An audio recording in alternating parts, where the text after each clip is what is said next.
గజాననం భూతగణాదిసేవితం కపిత్తజంబూఫలచారుభక్షణం ఉమాసుతం శోక వినాశకారణం నమామి విఘ్నేశ్వర పాద పంకజం.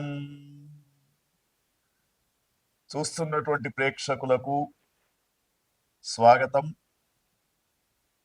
ఆగస్టు మాసంలో ఒక్కొక్క రాశి ఫలితాలు ఏ విధంగా ఉండబోతున్నాయి, మరి దానికి తగ్గట్టుగా మనము ఏ విధంగా ఈ యొక్క ఆగస్టు మాసంలో నడుచుకోవాలి, తర్వాత ఆగస్టు మాసంలో ఉన్నటువంటి విశిష్టత ఏమిటనే విషయాలను మనం తెలుసుకుందాం.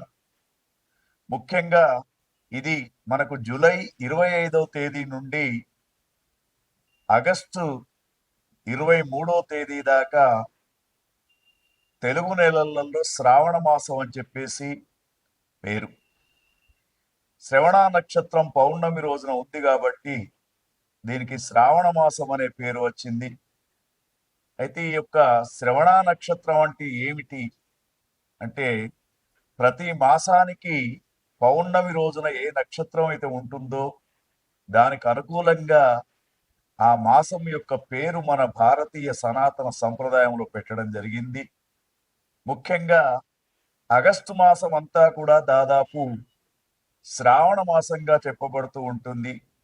చివరి వారం మాత్రం భాద్రపద మాసంగా చెప్పబడుతూ ఉంటుంది. శ్రవణము అంటే వినడము అని అర్థం. నవవిధ భక్తి మార్గాలలో శ్రవణ భక్తి అనేది కూడా ఒక భక్తి మార్గం. అయితే ఈ శ్రావణ మాసంలో విశేషంగా మనకు హరిహరాదుల యొక్క అర్చన, తర్వాత ముగ్గురు మాతల యొక్క ఆరాధన చేసే మాసంగా మనం ఆగస్టు మాసాన్ని తీసుకోవచ్చు. అయితే ఆగస్టు మాసంలో మనకు ముఖ్యంగా ఈ సంవత్సరం విశ్వావసునామ సంవత్సరంలో శ్రావణ మాసం అనేది 5 శుక్రవారాలతో ప్రారంభమైంది. ఈ 5 శుక్రవారాలు చాలా, శుక్రవారం అంటేనే మహాలక్ష్మి వారంగా చెప్పుతూ ఉంటాం. అయితే 5 శుక్రవారాలు వచ్చినటువంటి యొక్క శ్రావణ మాసంలో, ఆగస్టు మాసంలో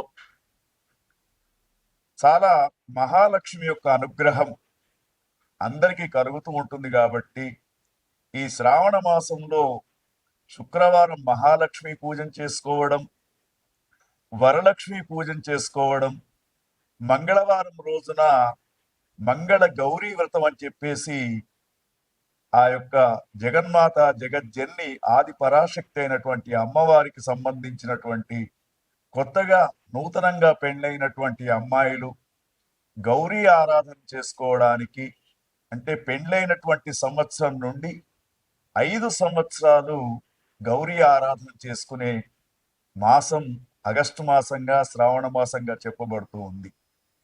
అయితే ఈ యొక్క శ్రావణ మాసంలో విశేషమైనటువంటి పండుగలలో ముఖ్యంగా మనకు వరలక్ష్మి వ్రతం ఒకటి, నాగుల పంచమి అని చెప్పేసి వస్తూ ఉంటుంది.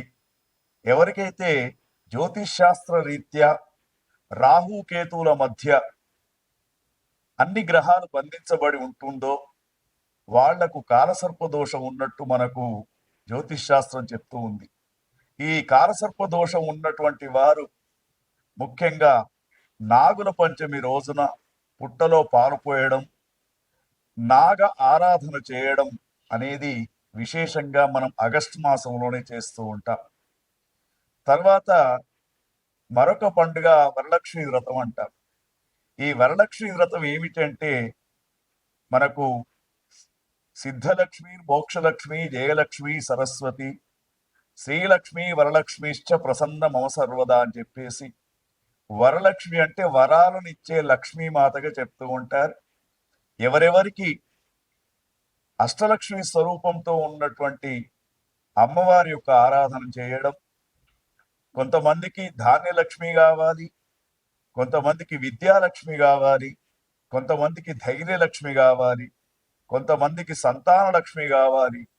ఇట్లా 8 స్వరూపాల్లో ఉన్నటువంటి లక్ష్మీమాత అనుగ్రహం పొందడానికి విశేషమైనటువంటి వ్రతమే వరలక్ష్మి వ్రతంగా చెప్తూ ఉంటారు.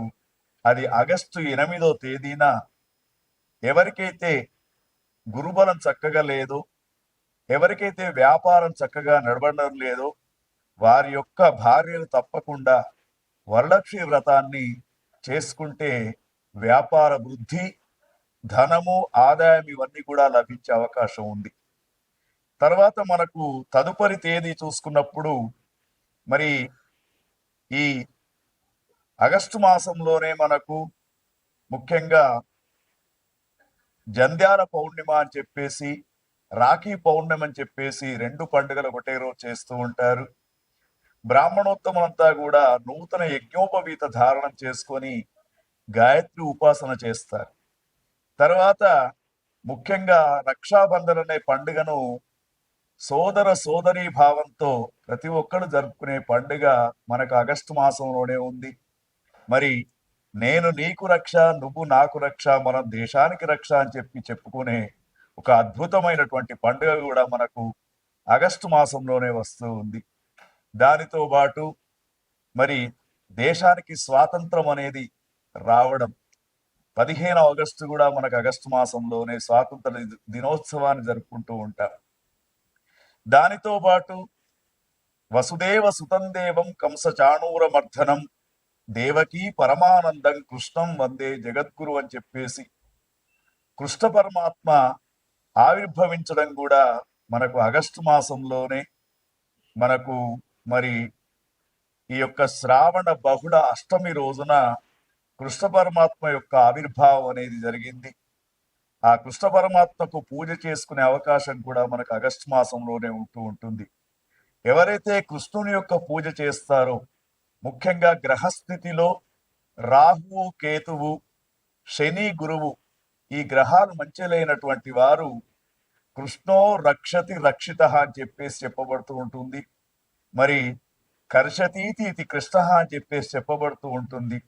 అందరి దుఃఖాలను, అందరి బాధలను పోగొట్టేవాడు కృష్ణ పరమాత్మ కాబట్టి తప్పకుండా మరి కృష్ణాష్టమి రోజున, దాన్నే గోకులాష్టమి అంటారు, ఆ రోజున తప్పకుండా శ్రీకృష్ణుని యొక్క ఆరాధన చేసుకోవడం. ముఖ్యంగా వివాహమైన తర్వాత 4-5 సంవత్సరాల నుండి కూడా సంతానం కానటువంటి వారు తప్పకుండా గోకులాష్టమి, కృష్ణాష్టమి రోజున కృష్ణ పరమాత్మ యొక్క పూజా విధానంతో షోడశ ఉపచార పూజాది కార్యక్రమాలు చేసుకుంటారు. తర్వాత కృష్ణుని యొక్క అడుగులు ఏ ఇంట్లోనైతే పడుతూ ఉంటాయో వాళ్ళకు సంతాన ప్రాప్తి కలిగే అవకాశం. మరి అంత చక్కనైనటువంటి మాసం మనకు ఆగస్టు మాసం. దాంతోపాటు ఆగస్టు మాసం మరి శ్రావణ మాసం చివరిగా చెప్పుకునేది పొలాల అమావాస్య అంటారు.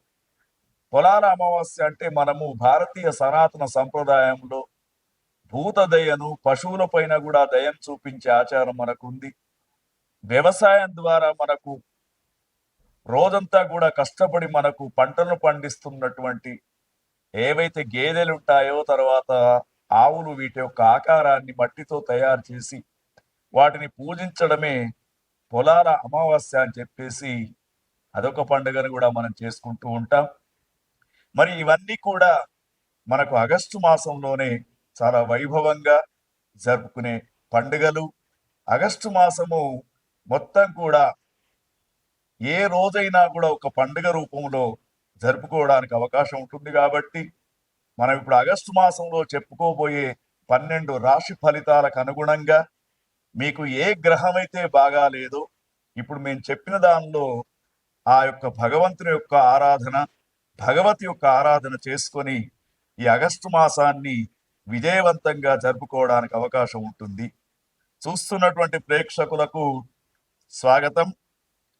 విశ్వావసునామ సంవత్సరంలో ఆగస్టు మాసంలో కుంభరాశి వారికి ఏ విధంగా ఉండబోతుందో గమనిద్దాం. కుంభరాశి వారికి ఆగస్టు మాసం 15 రోజులు సూర్యగ్రహం యొక్క అనుకూలత కనబడుతూ ఉంది. అదేవిధంగా బుధగ్రహం యొక్క అనుకూలత కనబడుతూ ఉంది. గురుగ్రహం యొక్క అనుకూలత కనబడుతూ ఉంది వీరికి. అయితే 50% అన్ని పనులలో విజయం చేకూర్చే అవకాశాలు ఉన్నాయి. ముఖ్యంగా పట్టుదలతో పనిచేయండి. మీ కృషి ఫలించే అవకాశం వస్తూ ఉంది. ఏ ఏ రంగాలలో మీరు ఆశించినటువంటి ఫలితాలను కోరుకుంటున్నారో ఆ ఫలితాలు కుంభరాశి వారికి వచ్చే అవకాశం కనబడుతుంది. గత కొంతకాలంగా ఇబ్బంది పడుతున్నటువంటి మీకు మీ పేరు ప్రఖ్యాతి వచ్చే అవకాశం ఉంది. ఆరోగ్యం పట్ల శ్రద్ధ వహిస్తూ సంతోషంగా ఉంటూ ఉంటారు. ధనధాన్యాలు వ్యాపారస్తులకు పుష్కలంగా లభిస్తూ ఉంటాయి. తర్వాత మీరు చేసే వ్యాపారాలలో కూడా లాభం అనేది కనబడుతూ ఉంది. ముఖ్యంగా కుటుంబ సభ్యులతో ఏ సమస్య వచ్చినా కూడా కలిసి చర్చించండి. భార్యాభర్తలు కూడా ఆర్థిక పరమైనటువంటి విషయాలు వచ్చినప్పుడు చర్చించుకొని ఖర్చు చేయడం అనేది చెప్పదగ్గటువంటి విషయం.